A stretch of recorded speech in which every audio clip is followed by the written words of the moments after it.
Hello everyone, so welcome back to our YouTube channel योनी classes. कैसे हैं आप सब? मैं हूं खुशी, कैमरामैन ट्राइपॉड के साथ। एंड आज हम जानने वाले हैं आप सबके लिए बहुत बहुत बहुत इम्पोर्टेंट ये वीडियो लेकर आई हूं। और जो भी बच्चा इस वीडियो को मिस करेगा, ये समझ लो कि आप अपने एडमिशन से एक स्टेप पीछे आ जाएंगे और कहीं तो आपका एडमिशन जो है वो कैंसिल भी हो सकता है।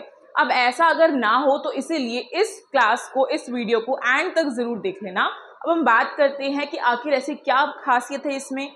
आपने आई थिंक थंबनेल से तो पहचान ही लिया होगा। थंबनेल पे साफ लिखा हुआ है कि आप सबको डॉक्यूमेंट जो है वो कौन कौन से लेकर जाने, क्योंकि हमें पता है कि अगर आपका एंट्रेंस एग्जाम का रिजल्ट आता है और उसमें अगर आप सब सेलेक्टेड हो जाते हो तो उसके बाद आपका जो प्रोसेस रहता है वो ओनली एंड ओनली रहता है डॉक्यूमेंट वेरिफिकेशन, जिसमें बच्चे जो है वो निकलते भी हैं।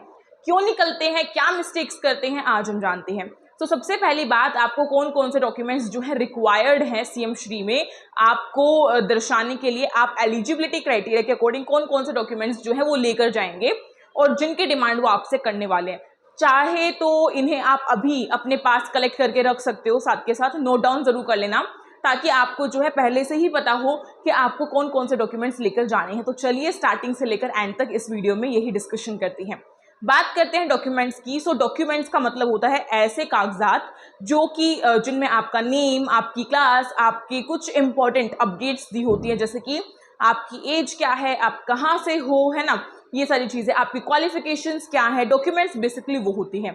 अब नंबर वन डॉक्यूमेंट अगर आपको मैं बोलूँ तो वो आप कहीं पर भी जाओ, किसी भी चीज में जाओ, आपका आधार कार्ड जरूर लगता है। आधार कार्ड यानी कि पहचान पत्र, आइडेंटिटी कार्ड जो है आपका जरूर लगता है, जिसमें कि आपका आइडेंटिटी प्रूफ होता है कि आप कहाँ के हैं, आपकी उम्र क्या है, आप कौन से एड्रेस पे रहते हैं। मतलब एग्जैक्टली हम बोले तो आपका एड्रेस प्रूफ, यानी कि दिल्ली में अगर आप रहते हैं, दिल्ली के नागरिक हैं या नहीं है, इंडियन है या नहीं है, ये चीज आपकी क्लेरिफाई होती है आधार कार्ड से। आधार कार्ड ओरिजिनल भी चाहिए और उसकी फोटोकॉपी भी चाहिए, दो तीन रख लो। और एक चीज और बता दूं, बच्चे मुझे ये भी कहते हैं कि दीदी अभी जो है मैं जिस घर पर रहती हूँ या रहता हूँ वो दिल्ली में इस जगह पर है और मेरे आधार कार्ड में जो एड्रेस है वो दिल्ली के दूसरे घर का है, तो क्या इससे कोई प्रॉब्लम होगी? तो नहीं बच्चों, इससे कोई प्रॉब्लम नहीं होगी, क्योंकि ये चीज वो भी समझते हैं कि आप बोल सकते हो कि अर्जेंटली आपने जो है अभी अभी ट्रांसफर कराया है। तो ये चीज उन्हें समझ में आती है, क्योंकि वो भी समझते हैं कि हाँ भाई ऐसा जो एक जगह से दूसरी जगह जो है वो होता रहता है, माइग्रेशन होता रहता है। उस चीज को तो आपको इग्नोर करना है, क्योंकि बस आपके आधार कार्ड में दिल्ली का एड्रेस होना चाहिए, तो आपका एड्रेस प्रूफ वहीं से चल जाएगा। ठीक है, अगर दिल्ली का एड्रेस प्रूफ आधार कार्ड में नहीं है, सपोज किसी के में हरियाणा, पंजाब और छत्तीसगढ़ या फिर कोई और किसी भी और दूसरे स्टेट का है लेकिन दिल्ली का नहीं है एड्रेस, तो क्या करें? तो आपको एक काम करना है, आपको उसके अलावा कुछ और लेकर जाना है एड्रेस प्रूफ के लिए। जस्ट लाइक आप अपने पेरेंट्स की पासबुक लेकर जा सकते हो, अपनी पासबुक लेके जा सकते हो बैंक की, वोटर आईडी कार्ड लेके जा सकते हो आप अपने पेरेंट्स का पैन कार्ड चल जाएगा, आपके पेरेंट्स का, आपका जो राशन कार्ड होता है जिसमें बच्चे का नेम होना चाहिए वो चल जाएगा। अदरवाइज जो घर का इलेक्ट्रिसिटी का बिल होता है, बिजली का बिल जिसे हम कहते हैं, वो भी चल जाएगा, क्योंकि उसमें आपका एड्रेस होता ही है, जिससे आप ये प्रूफ कर पाओगे कि आप दिल्ली में ही रहते हो। ठीक है, क्लियर? ओके। एड्रेस प्रूफ के लिए और आइडेंटिटी के लिए आपका आधार कार्ड चाहिए, उसकी फोटोकॉपी चाहिए। देन आपको जो है अपनी कैंडिडेट यानी कि बच्चे की 2 पासपोर्ट साइज फोटोज चाहिए, छोटी जो पासपोर्ट साइज होती है, और करंट की ही करना, तो अभी भी क्लिक करा के रख सकते हो, है ना। और पेरेंट्स की जो है एक एक, मतलब ईच पेरेंट की आपके पास एक एक पासपोर्ट साइज फोटोकॉपी जो फोटोग्राफ है वो होनी चाहिए। इसके बाद बच्चों, आप सब अभी कौन सी क्लास में है, करंट आप किस क्लास में है? आप कहेंगे दीदी हम 6th में हैं, 7th में या फिर 8th में है ना। जल्दी से इसी बात पर जल्दी से कमेंट में बताओ कि आप कौन सी क्लास से हैं, और प्रेजेंट तो लगवाई दी होगी ना। अब बात करते हैं कि आप जो है जिस भी क्लास से हैं उससे प्रीवियस क्लास के आपके पास मार्कशीट होनी चाहिए, जिसे हम रिपोर्ट कार्ड भी बोलते हैं, उसकी फोटोकॉपी और ओरिजिनल दोनों चीजें होनी चाहिए। ठीक है, साथ ही साथ तीसरी चीज बच्चों बहुत इंपॉर्टेंट है, बहुत बहुत बहुत इंपॉर्टेंट।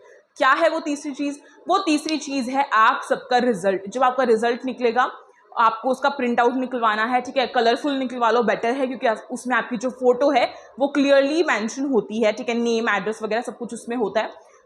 जो रिजल्ट होगा वो आपको सीएम श्री की वेबसाइट से मिलेगा, वहां जाके आपको प्रिंट करना है। कैसे करना है, क्या करना है, वो सब कुछ मैं बता दूंगी, तो उसके लिए अभी बेफिक्र हो जाओ। वो लेकर जाना है, उसकी फोटोकॉपी लेकर जानी पड़ेगी। अब एक और बहुत इंपॉर्टेंट जो चीज है वो क्या है, वो ये है बच्चों कि आप सबके पास आपका जो कैटेगरी सर्टिफिकेट है वो होना चाहिए।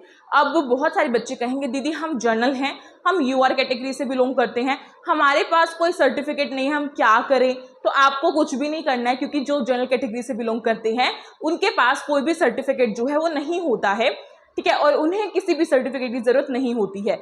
बात करते हैं बाकी कैटेगरीज की, जैसे कि ओबीसी, एससी, एसटी, इन सभी कैटेगरीज वालों को जो है अपना कैटेगरी सर्टिफिकेट दिखाना पड़ेगा, जिसे हम कास्ट सर्टिफिकेट भी बोलते हैं। उसकी फोटोकॉपी, और वो होना चाहिए ओरिजिनल, और वो बच्चे का ही होना चाहिए, कैंडिडेट का होना चाहिए, पेरेंट्स का नहीं चलेगा, फादर का नहीं चलेगा, आपके पास आपका खुद का होना चाहिए, ठीक है। अगर आपने फॉर्म में फिल किया था ओबीसी और आपके पास है नहीं, तो इससे भी आपका सिलेक्शन रुक जाएगा, क्योंकि मान लीजिए आपकी जो कट ऑफ लगी है वो ओबीसी के अकॉर्डिंग तो आप सिलेक्टेड हो, लेकिन जनरल के अकॉर्डिंग सिलेक्टेड नहीं हो, तो फिर आप जो है उस टाइम पर क्या कर दिए जाओगे, डिस्क्वालीफाई कर दिए जाओगे। सो कैटेगरी सर्टिफिकेट होना बहुत बहुत बहुत इंपॉर्टेंट है। और ओबीसी जो है वो केवल और केवल दिल्ली के ही काउंट होते हैं, अदर स्टेट के आउटसाइड दिल्ली जो है उनके ओबीसी काउंट नहीं होते, हालांकि एससी एसटी जो है उनके भी काउंट होते हैं। अब बात करते हैं एक और चीज, अगर बच्चों आप सब में से कोई भी बच्चा जो है पर्सन विद डिसेबिलिटी की कैटेगरी में आता है, यानी कि CWSN स्टूडेंट है, तो उसको जो है अपना डिसेबिलिटी का जो एक सर्टिफिकेट होता है, जिसे हम UDID कार्ड बोलते हैं, वो आपके पास होना चाहिए, और उसकी फोटोकॉपी भी होनी चाहिए। मतलब जो जो मैंने डॉक्यूमेंट्स बताए हैं वो ओरिजिनल और उनकी फोटोकॉपी, बस यही लेकर जाना है। और अगर आपके पास एड्रेस प्रूफ दिल्ली का नहीं है आधार कार्ड में, तो आप किसी दूसरे जो भी मैंने ऑप्शंस दिए उसमें से लेके जा सकते हो। होपफुली आपको समझ में आ गया होगा, और अगर आप इन सभी डॉक्यूमेंट्स को कलेक्ट करके रखते हो तो आपको कोई भी फ्यूचर में मुश्किल नहीं झेलनी पड़ेगी, भागा दौड़ी नहीं करनी पड़ेगी, क्योंकि रिजल्ट निकलेगा और 1-2 दिन में आपका डॉक्यूमेंट वेरिफिकेशन हो जाएगा। और उस चक्कर में फिर आप रोते फिरोगे दीदी हमारे पास ये नहीं है, हमारे पास वो नहीं है। तो इसीलिए जो भी कुछ आपको करवाना है अभी आप सब अरेंज कर सकते हो, अभी टाइम है। होपफुली आपको ये वीडियो अच्छी लगी होगी, पसंद आई होगी। अगर आई हो तो लाइक कीजिए, शेयर कीजिए, सब्सक्राइब कीजिए हमारे चैनल यूनिक क्लासेस को, एंड सेकंड चैनल SOS यूनिकन्स को। टेलीग्राम ग्रुप की लिंक डिस्क्रिप्शन बॉक्स में डाली हुई है, कमेंट सेक्शन में डाली हुई है, जाके उसे ज्वाइन कर लीजिए। इंस्टाग्राम ID यूनिक क्लासेस के नाम से है, टेलीग्राम ग्रुप जो है वो भी यूनिक क्लासेस के नाम से है। तो मिलती हूँ एक और नई वीडियो के साथ और नई अच्छी अपडेट के साथ, तब तक के लिए thank you so much for watching this video, stay tuned.